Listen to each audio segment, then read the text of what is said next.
শয়তান, কেন তুই আমার জীবনটাকে নষ্ট করে দিলি?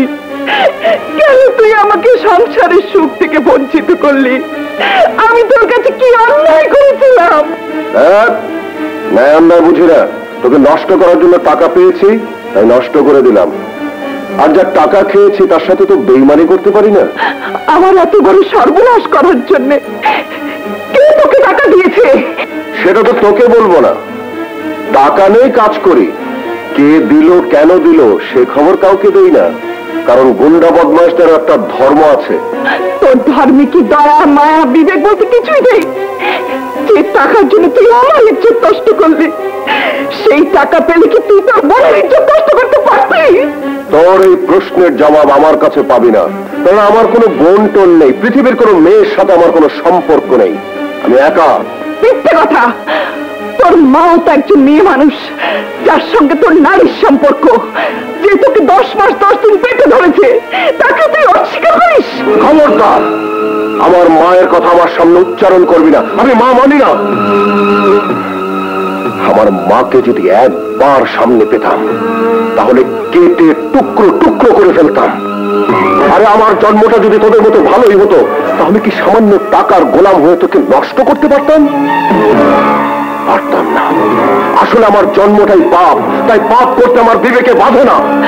সামান্য টাকার বিনিময়ে তোর এই কলঙ্কিত জীবনের কালি আমার গায়ে কেন মেখে দিলি?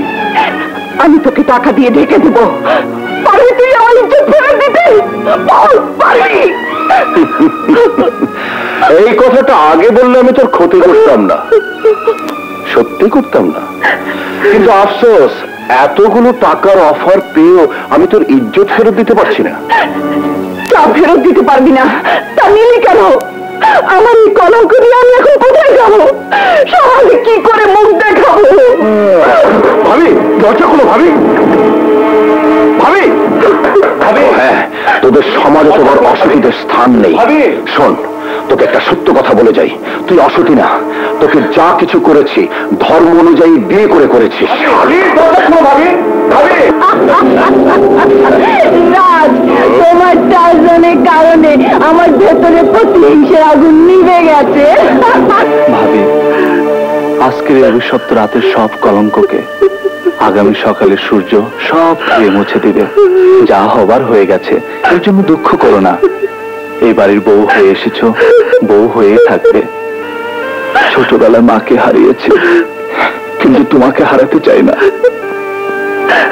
কত মহৎ তুমি আর তোমার ভাই, তোমাদের প্রতি আমার শ্রদ্ধা, কিন্তু আমি তোমার ভাইয়ের মহত্বকে অপমান করতে চাই না। কিছুক্ষণ আগে আমি এ বাড়ির বউ হওয়ার যোগ্য ছিলাম, কিন্তু সেই যোগ্যতাটুকু মানুষ কেড়ে নিয়েছে। ভাবি, এসব তুমি ভুলে যাও, এটা একটা অ্যাক্সিডেন্ট। এই অ্যাক্সিডেন্টকে অস্বীকার করে যদি আমি তোমাদের সংসারে থেকে যাই, তাহলে আমার বিবেক প্রতি মুহূর্তে আমার আর তোমার ভাইয়ের সম্পর্কের মাঝে দেয়াল হয়ে দাঁড়াবে। আমার যখন সর্বনাশ হয়ে গেছে, বাকি জীবনটা এভাবেই কাটিয়ে দেব।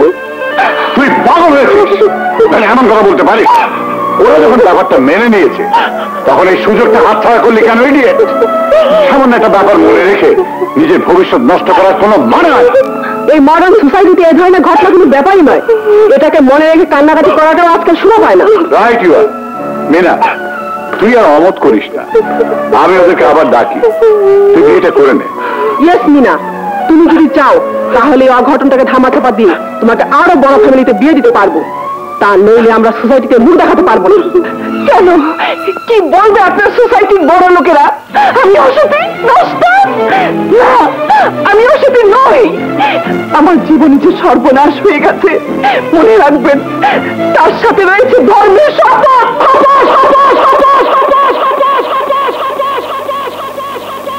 তার মানে তুই এটাকে বিয়ে মনে করিস? কোথাকার একটা গুন্ডা বদমাইশ মাতাল, যার কোনো পরিচয় নেই, ঠিকানা নেই, একটা অঘটন ঘটিয়ে দিয়ে গেছে, তাকে মনে রাখলে চলে? এটা একটা ছেলে খেলা নয়, এটা একটা সিরিয়াস ব্যাপার। কথাটা তোমার মতো বিয়ে পাগলা পিতার মুখে মানায় না। মনে রেখো, পিতা মাতার কুকর্মের ফল সন্তানকে ভোগ করতে হয়। ভাগ্যের দোষে তোমার পাপের প্রায়শ্চিত্ত আমাকেই করতে হবে। টাকার জন্য তুমি বীর নামের যে ছেলে খেলা করতে, সেই টাকার কারণে এক মাতার লম্পট বীর নামে তোমার মেয়ের সঙ্গে ঠিক তেমনি ছেলে খেলা করে গেছে। আমাকে তোমার অন্ধকার পথে ঠেলে না দিয়ে, আবার বিয়ের জন্য চাপ না দিয়ে, বিগত দিনের কর্মের জন্য তুমি অন্যের কাছে ক্ষমা চাও। দেখবে তোমার মেয়ের জীবনের আজকের এই অভিশাপ একদিন আশীর্বাদই দেখা দেবে। এই শুনো, মনে রেখো আগামীকাল আমাদের ফ্লাইট। এসব উৎকো ঝামেলার জন্য আমাদের হানিমুনে যাওয়াটা মিস হলে ভালো হবে না বলে দিচ্ছি। আমি শেষবারের মতো তোর ভালোর জন্য বলছি, আজ নয় কাল লোকে বলবেই তুই অসতী। কারণ এই বিয়েটা কোনো মতেই তুই প্রমাণ করতে পারবি না। আমি বিদেশ থেকে ফিরে না আসা পর্যন্ত তোর ভবিষ্যৎটা আরেকবার যাচাই করে দেখিস।